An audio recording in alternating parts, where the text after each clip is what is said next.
கோடை சீசனுக்காக ஊட்டி தாவரவியல் பூங்கா தயாராகி வரும் நிலையில் நிகழாண்டில் புதிதாக ரூபாய் 28 லட்சம் செலவில் இசை நீரூற்று நடை மேம்பாலம் அமைக்கப்படுகிறது. சர்வதேச சுற்றுலா தலமான ஊட்டிக்கு வரும் சுற்றுலா பயணிகளை கவர கோடை காலத்தில் மாவட்ட நிர்வாகம், சுற்றுலாத்துறை, தோட்டக்கலைத்துறை இணைந்து கோடை விழா நடத்தப்படும்.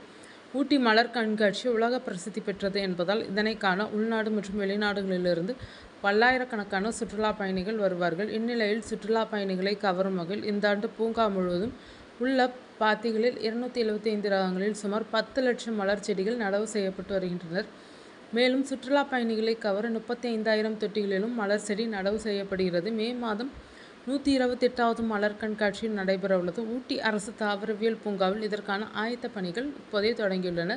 மேலும் கோடை சீசன் போது ஊட்டி வரும் சுற்றுலா பயணிகளை கவரும் வகையில் தாவரவியல் பூங்காவில் பல்வேறு அலங்காரங்கள் செய்யப்படும். இம்முறை ரூபாய் 8 லட்சம் செலவில் பூங்கா நடுவில் உள்ள குளத்தில் இசை நீரூற்று அமைக்கப்படுகிறது.